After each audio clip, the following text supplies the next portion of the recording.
preservada da herança do pecado original, foste concebida e vieste ao mundo em estado de graça santificante, ave cheia de graça. São João Paulo II. Se todos pecaram, como explicar o dogma da Imaculada Conceição da Santíssima Virgem Maria? Em Adão, todos pecaram e morreram, dizem as epístolas de São Paulo. Mas, se a Santíssima Virgem Maria, como ensina a Igreja Católica, foi concebida sem a mancha do pecado original, teria-se enganado o apóstolo?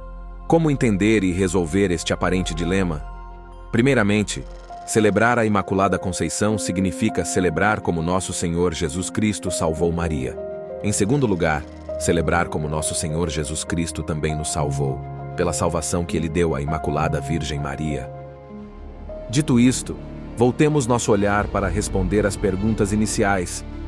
Para isso, vamos buscar as duas passagens em que São Paulo estabelece um paralelo entre o primeiro Adão, por cuja desobediência o pecado e a morte entraram no mundo, e nosso Senhor Jesus Cristo, que é o segundo Adão, por cuja obediência reconquistou a vida sobrenatural da graça para todo o gênero humano.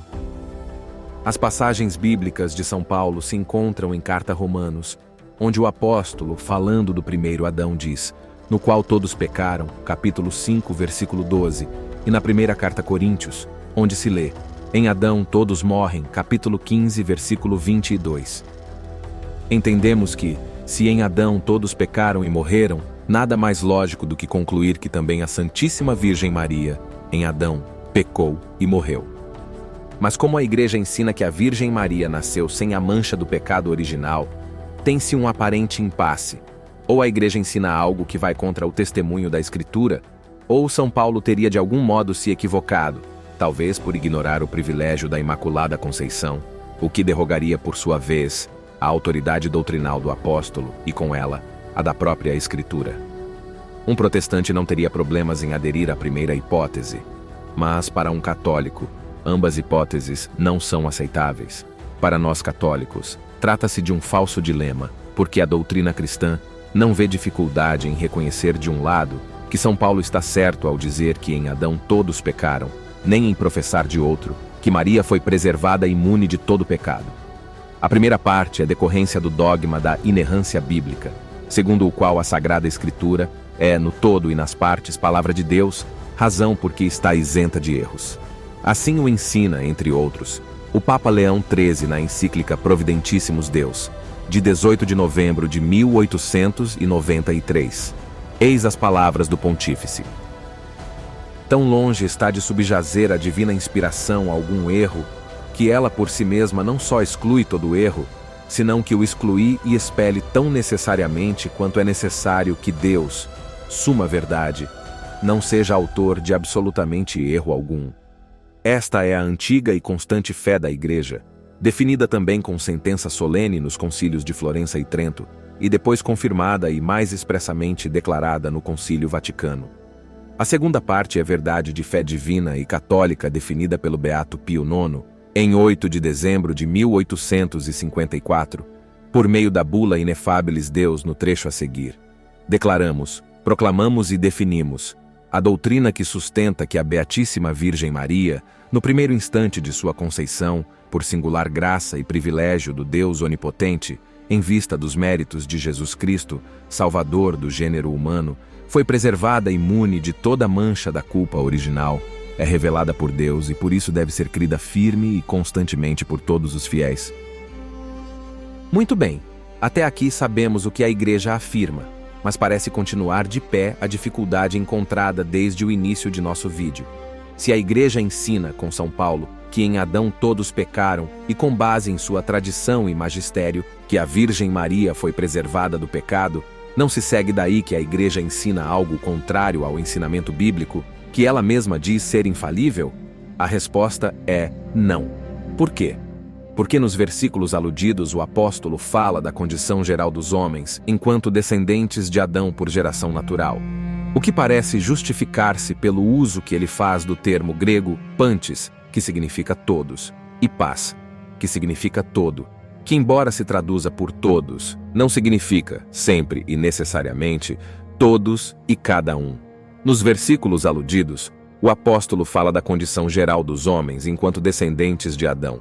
Em outras palavras, as passagens de São Paulo que estamos examinando não requerem por si mesmas que leiamos todos no sentido de distribuir, como supusemos no início ao apresentar o problema, mas permitem uma leitura em sentido coletivo, enquanto todos significa a natureza humana herdada de Adão, ou mesmo em sentido indeterminado, enquanto todos equivale à maior parte, segundo alguma condição que se cumpre de modo regular e na maioria das vezes.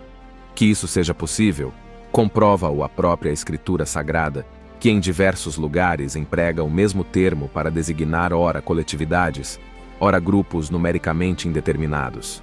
Assim, lemos no primeiro evangelho que a notícia de que o Messias acabara de nascer. O rei Herodes ficou perturbado e toda Jerusalém com ele. Mateus versículo 2, capítulo 3. Ora, não parece necessário interpretar o termo grego pasa, que significa toda, no sentido de que todos e cada um dos habitantes da cidade santa se perturbaram, já que a intenção das palavras de Mateus é óbvia. Ao correr pelas ruas o boato do nascimento de Cristo, grande parte da cidade, ou dos que ouviram a notícia, se perturbou. Ainda no primeiro evangelho encontramos outro exemplo de que não é necessário, às vezes, é até um contrassenso, interpretar o termo paz como sinônimo de todos e cada um. Trata-se de Mateus, versículo 10, capítulo 22, onde lemos o seguinte: sereis odiados de todos por causa de meu nome. Mas quem concluiria daí que todos significa absolutamente todos os homens? De fato, se fosse este o sentido das palavras de Jesus, seria no mínimo incoerente que no mesmo discurso ele enviasse os discípulos a pregar o Evangelho. Afinal, se ele sabe de antemão que todos, sem exceção alguma, odiarão os apóstolos, os estaria enviando para uma missão missionária infrutífera, a não ser que se considere como fruto da missão apostólica a paciência dos próprios apóstolos. Aquele que perseverar até o fim será salvo, coisa que, embora possa ser um requisito para o sucesso dela, não é propriamente o fruto da atividade evangelizadora. É evidente, portanto, que na passagem acima, todos, pode tomar-se em sentido mais ou menos amplo, enquanto significa que, por ódio ao nome de Cristo, a maior parte dos homens rejeitaria a pregação evangélica, ou que, de regra, os pregadores seriam odiados, sem que se precise a frequência exata com que isso haveria de acontecer. Quer dizer então que aqueles trechos de São Paulo provam a Imaculada Conceição? Não, de forma alguma, mas tampouco a refutam ou desmentem. Com efeito, o uso genérico de pantes se refere para os homens como descendentes de Adão, expressando apenas uma regra geral, ou seja, que quantos pecaram em Adão devem herdar as consequências do pecado pessoal de Adão, que é o pecado original, entendido como privação habitual dos dons santificantes da graça, e, em consequência, a sujeição à morte física e não só espiritual. E como sabemos que São Paulo fala ali em termos genéricos e, por conseguinte, abertos à possibilidade de uma leitura restritiva, que contemple ao menos uma exceção e, quem sabe, duas. Notando que o apóstolo fala de todos os seres humanos, Romanos, versículo 5, capítulo 12, o que deveria naturalmente incluir também a Jesus Cristo, o qual, segundo o mesmo apóstolo, é o Filho de Deus, nascido de mulher sob a lei, isto é, plenamente homem. Mas é evidente que não o inclui, uma vez que o propósito deste conjunto de versículos é justamente contrapor o primeiro Adão, como fonte demeritória do pecado e da morte para o gênero humano, ao segundo Adão, que é nosso Senhor Jesus Cristo, como fonte meritória da graça e da vida sobrenatural para todos os que quiserem e desejarem. Até agora, tudo bem.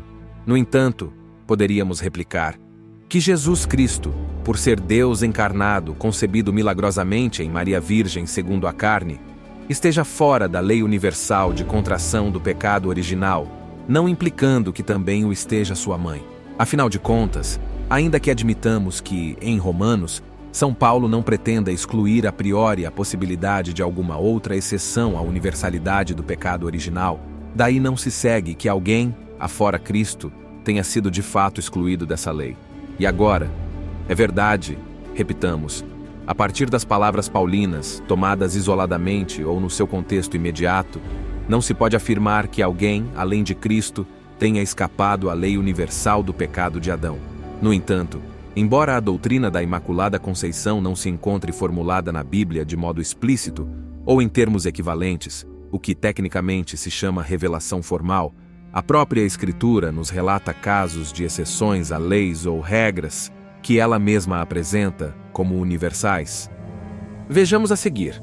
A própria Escritura nos relata casos de exceções a leis ou regras que ela mesma apresenta como universais.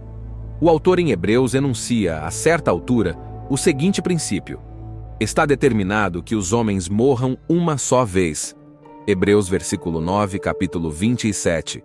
O que sempre se entendeu como lei universal da unicidade da morte. Quer dizer, a condição geral do homem é tal que, em circunstâncias ordinárias, segundo o curso normal da providência, ele deve morrer somente uma vez, para logo depois ser julgado no tribunal divino, contra o que sustentam, entre outros, os espíritas. Contudo, a mesma providência que estabeleceu como norma geral a unicidade da morte, dispôs também certas exceções pontuais a ela, como é o caso das ressurreições realizadas por nosso Senhor Jesus Cristo. No Evangelho, aliás, temos pelo menos 3 casos excepcionais. O do filho da viúva de Naim, Lucas capítulo 7, versículo 11. A filha de Jairo, Mateus capítulo 9, versículo 18. Marcos capítulo 5, versículo 21. Lucas capítulo 8, versículo 40.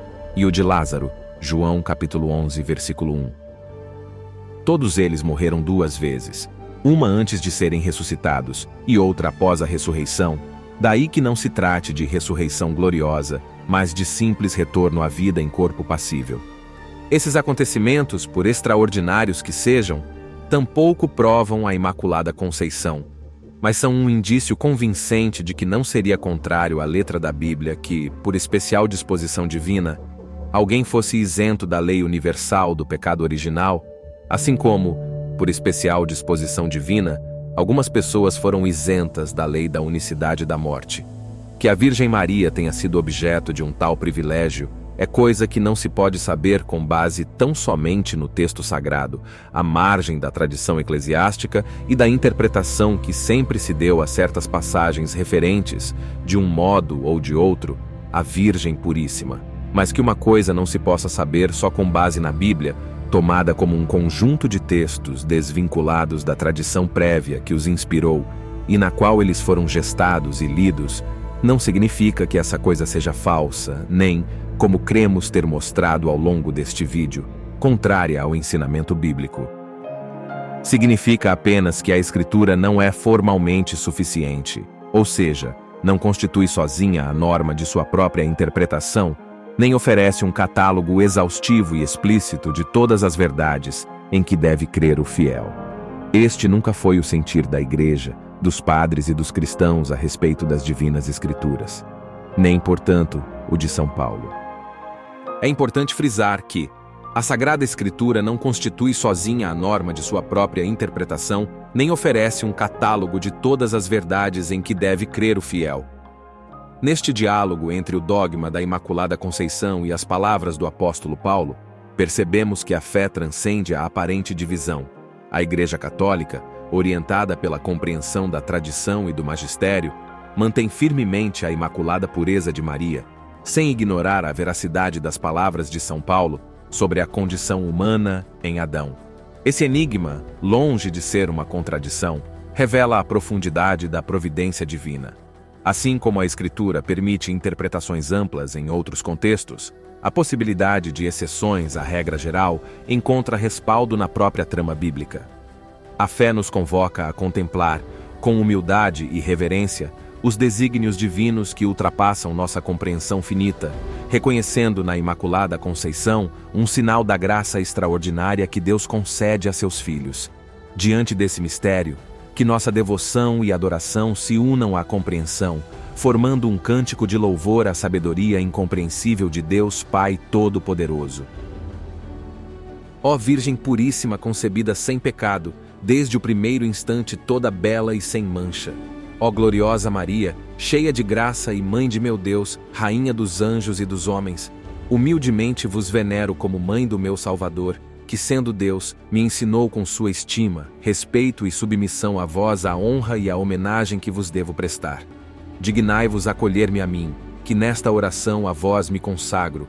Sendo vós refúgio seguro dos pecadores arrependidos, tenho razão para recorrer a vós. Sendo mãe de misericórdia, não podeis não vos compadecer de minha miséria. Sendo depois de Jesus Cristo toda a minha esperança, não podeis não vos agradar da tenra confiança que em vós tenho. Fazei-me digno de chamar-me vosso filho, a fim de que possa dizer com confiança: mostrais que sois minha mãe. Ave Maria, cheia de graça, o Senhor é convosco. Bendita sois vós entre as mulheres, bendito é o fruto em vosso ventre, Jesus. Santa Maria, Mãe de Deus, rogai por nós, os pecadores, agora e na hora da nossa morte. Amém. Ó Maria concebida sem pecado, rogai por nós que recorremos a vós.